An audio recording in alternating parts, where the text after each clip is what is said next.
You've joined Prophecy Talk for analysis of world events and unfolding Bible prophecy, brought to light by prophecy expert and author Erica Gray of www.ericagray.com.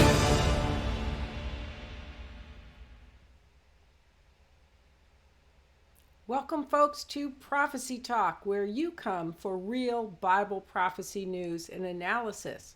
Well, this is an important show tonight, which is why, although I'm in the middle of many things and have not been able to make it on, I'm on. And it has to do with what happened at the Nato 70th anniversary summit to Donald Trump.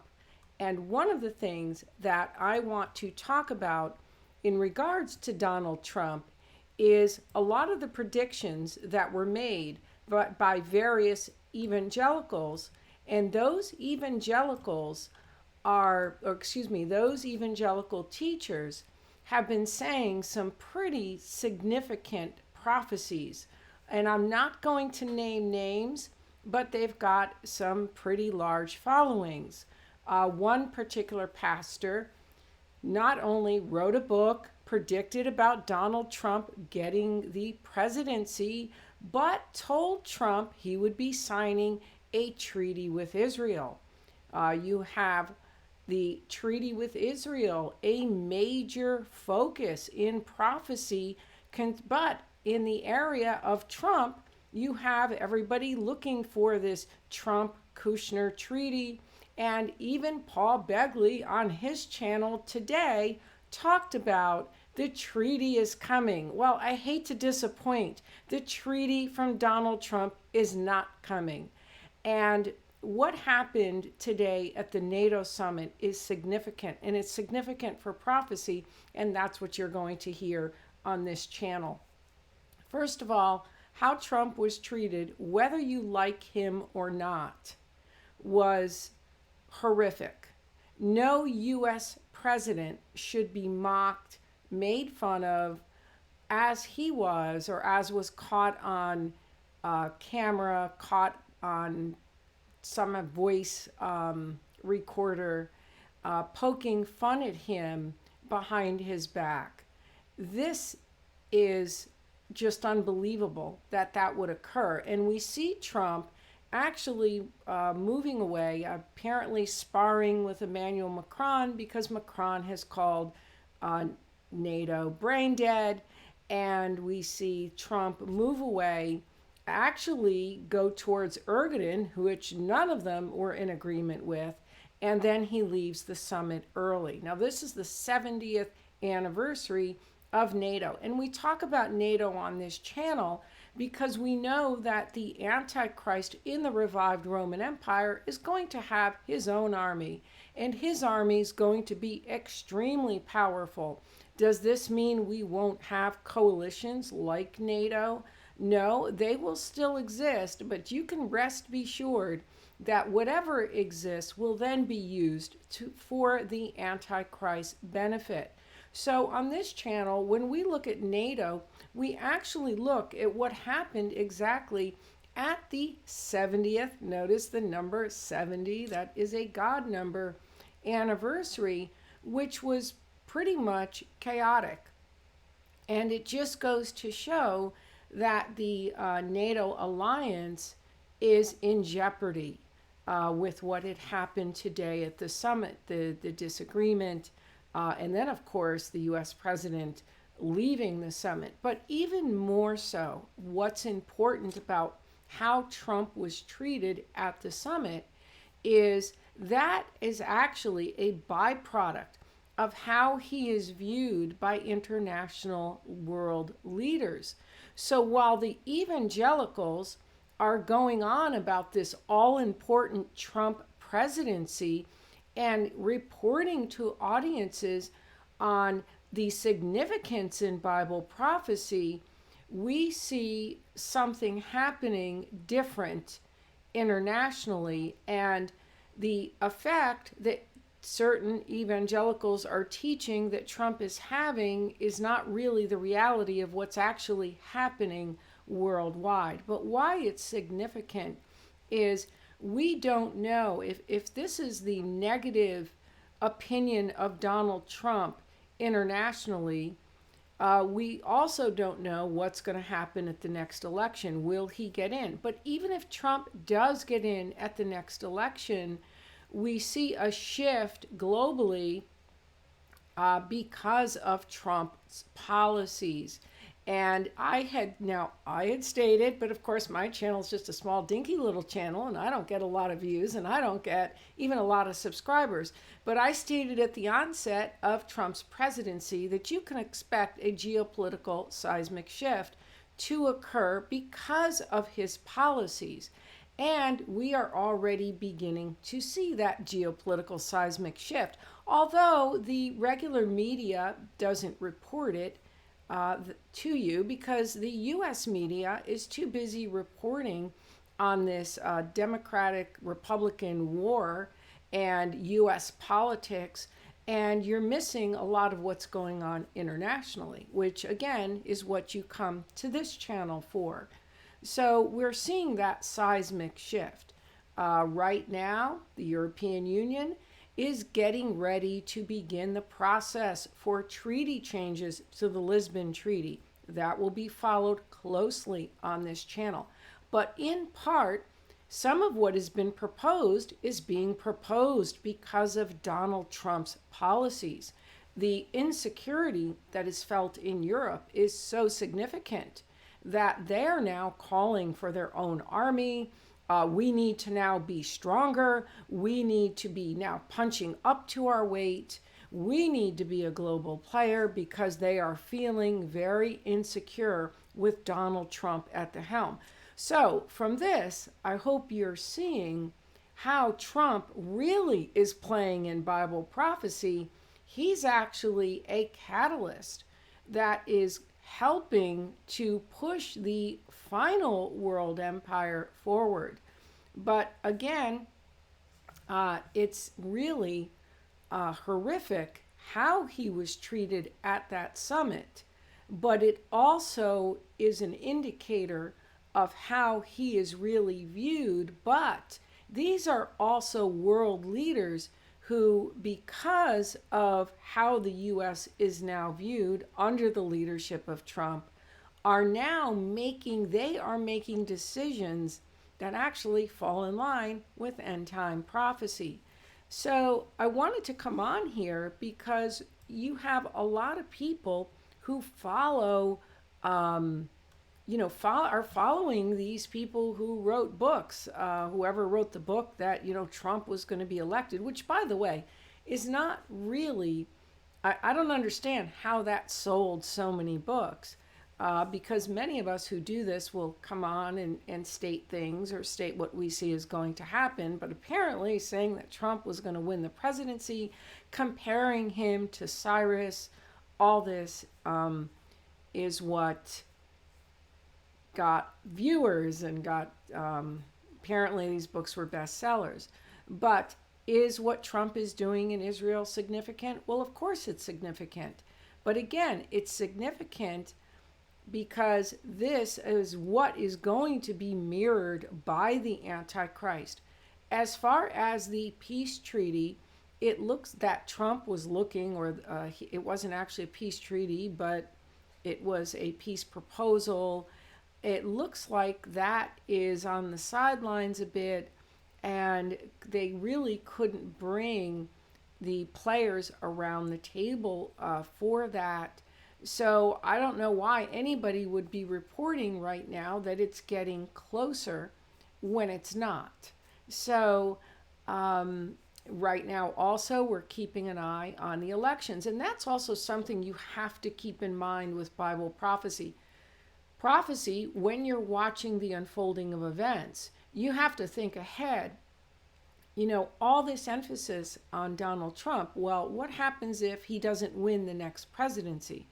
Well, what could possibly happen is the unraveling of some of his policies. And we also want to watch the Israeli elections because it could be said also if an individual who was not along the lines of Netanyahu, if Netanyahu doesn't get in, could again unravel some of the policies. So some of watching prophecy is also watching, continuing to watch. And if there is anything that sets anything back, I would want to report on that to you and say, hey, this is a setback. But so far we haven't seen that happen, which is just unbelievable. Anyway, now I want to say hello to everybody. Hi, Nancy. Good to see you. Janelle. Hi, David. And hello, Jeff. I know you're on as well. Sorry, guys. I just want to let you know briefly that I have sources of income that have helped me to do this. And literally, since I started my move process, every one of my sources of income have been hit. And I have never had anything like that before. And I've had to deal with it. I've had to be doing a lot of work, which is taking me away from this. And actually, after this broadcast, I have to again deal with something for the next couple of days.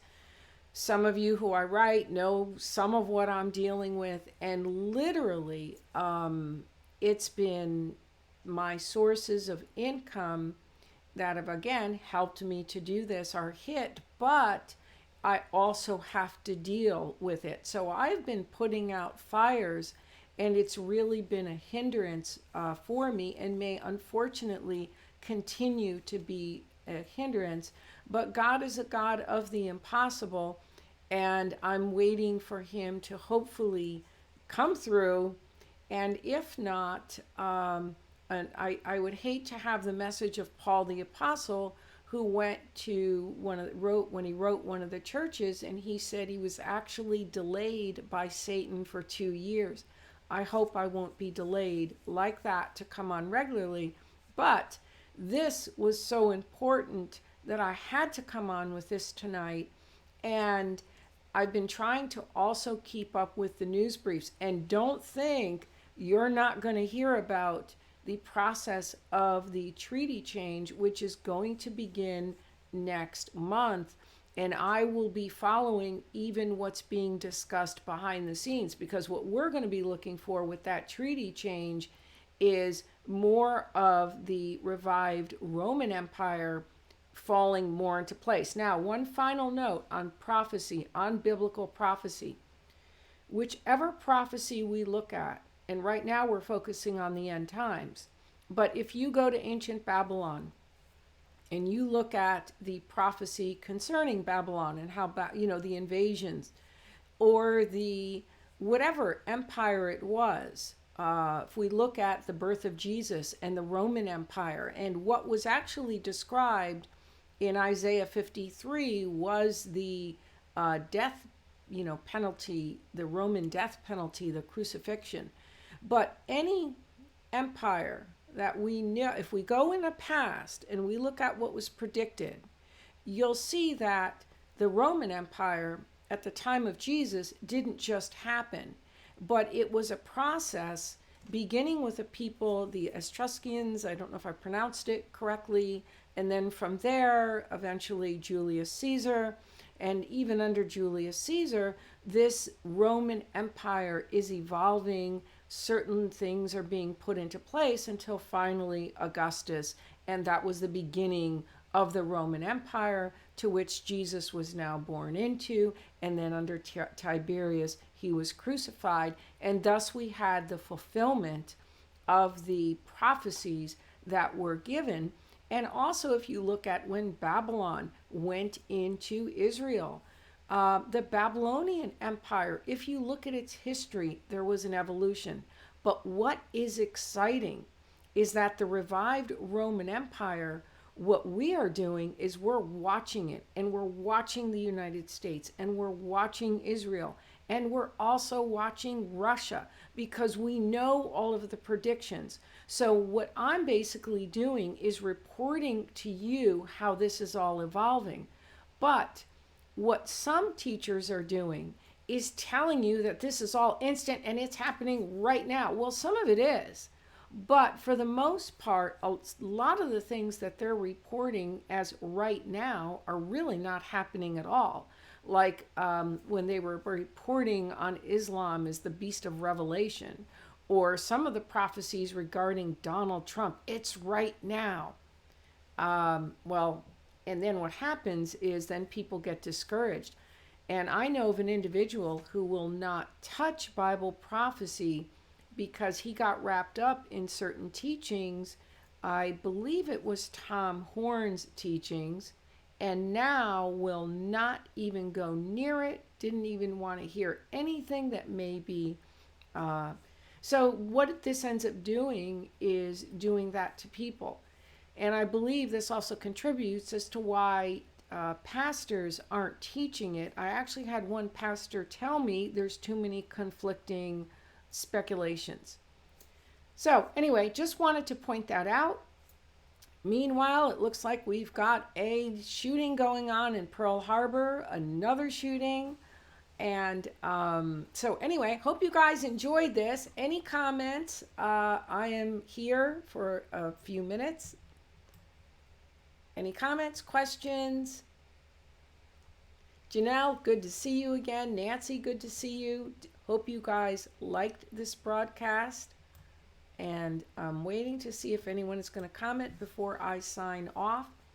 But I think that with what happened today in the news and this total disrespect for the U.S. president, I think begins to put egg on the face for those who are looking at him as, and not that he's not a key player in prophecy, he is a player, but they make him a very much a key player. So that is the error. Okay, it doesn't look like anyone has yeah, it was really, actually, I will let you know. Let me just quickly, Nancy. It was pretty bad. It was actually Trudeau from Canada who made some comment. And let's see. Well, here's on Politico. Trump meets with Erdogan as other world leaders scold Turkey. The sit-down was not part of the U.S. president's public schedule, but this happened, I believe, because of what happened. There's another, let's see, the brief. This is your active.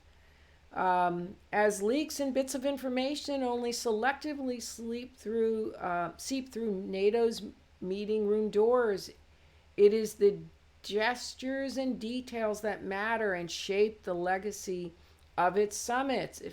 It could have been a decent birthday feast after 70 years, but instead NATO is facing a slightly overdue midlife crisis. And it went on to talk about NATO caught up in an, okay, it talked about this feud, and compared to that encounter, talked about Emmanuel Macron's, the machine gunning sound bites of the Macron-Trump spat just ahead of the summit provided enough fuel for defense hacks occupying the summit venues and running around in the desperate search of, okay, bad coffee and poor Wi-Fi connections. But what they eventually saw was the world of NATO suddenly turned on its head. So that even Trump, best known for his fierce attacks against allies who are not paying enough money into the alliance budget, felt compelled to emphasize how good and indispensable NATO is in order to defy Macron. But that's just one article. Let's see, there was another article, and the one that you would probably want to read is what was overheard in the mic and how Trump was basically ridiculed. And of course, I'm not finding that right now because that is one that was really important that this is based on, and I can't find it, but I will Google it. Actually, I will find that for you, Nancy, and I think it was Yahoo that actually had that.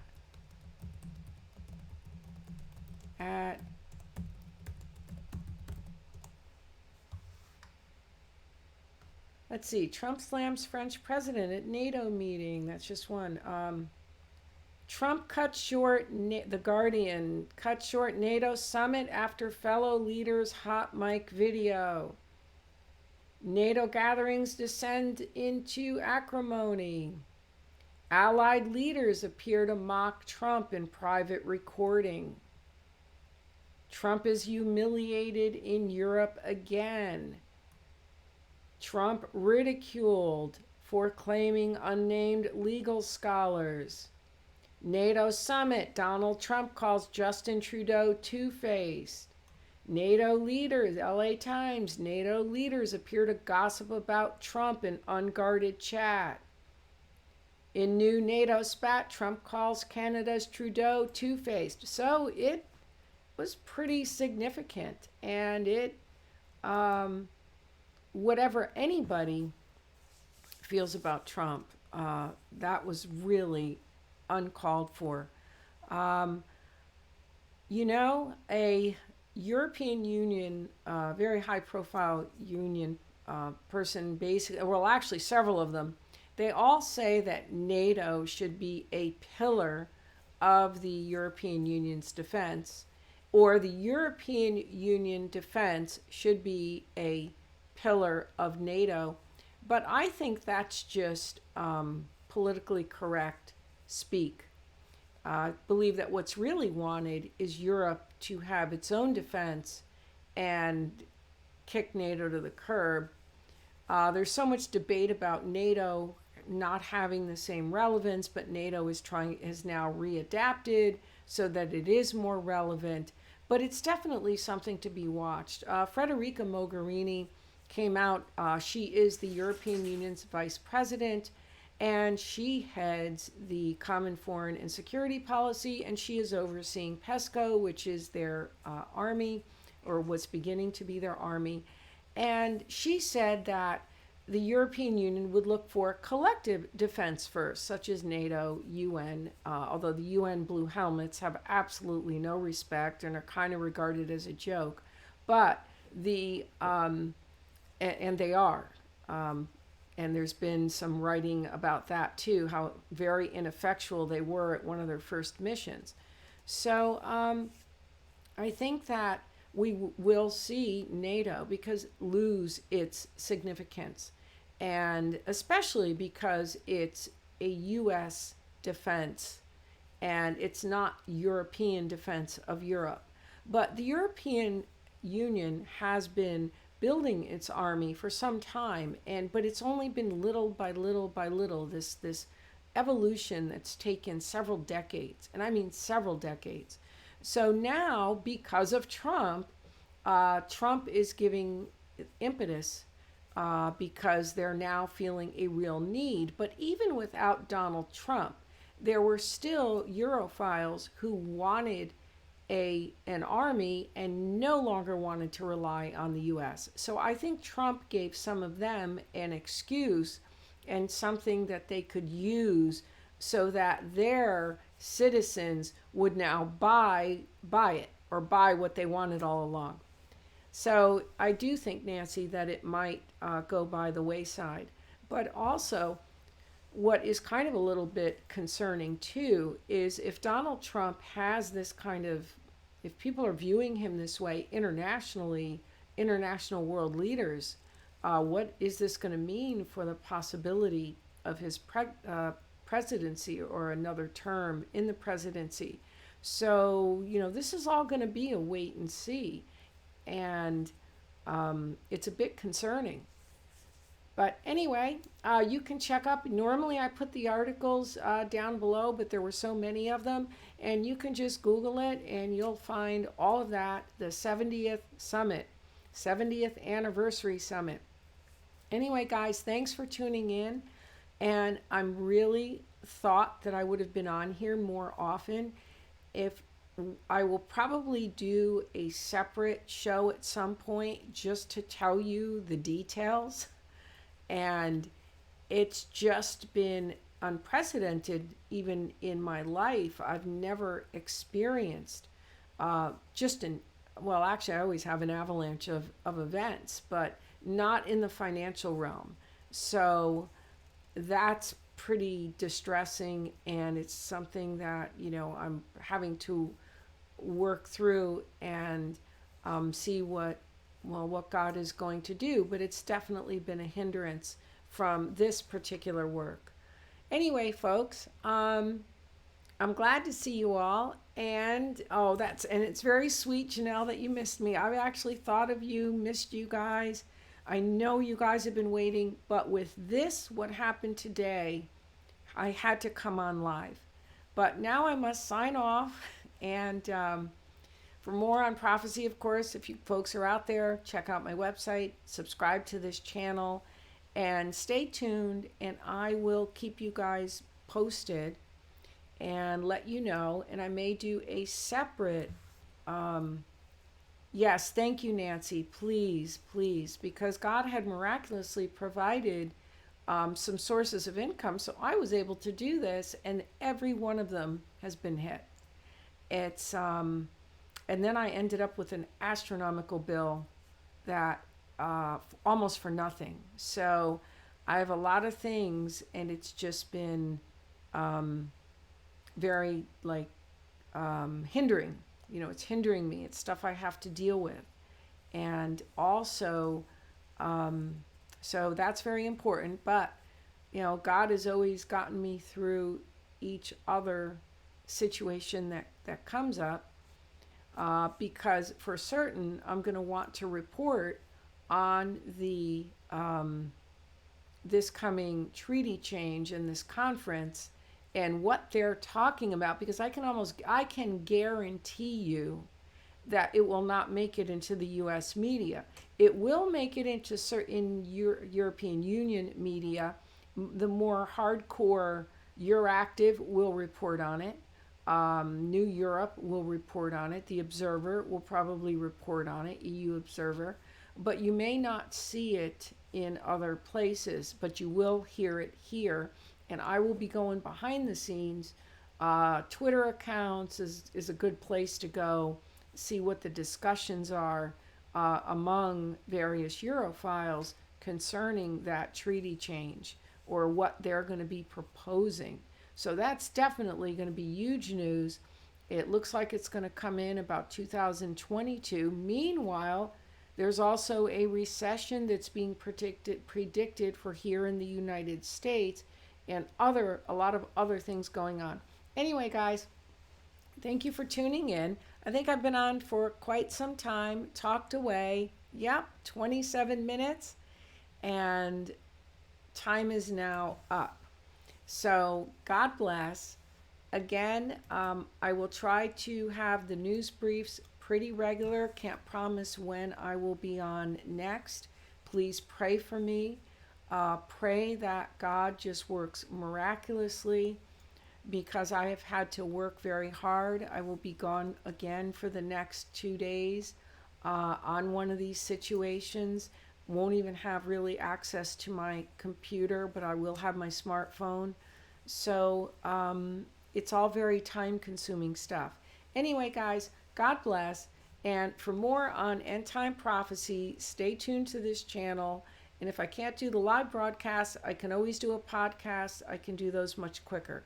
Anyway, thanks a lot, and God bless.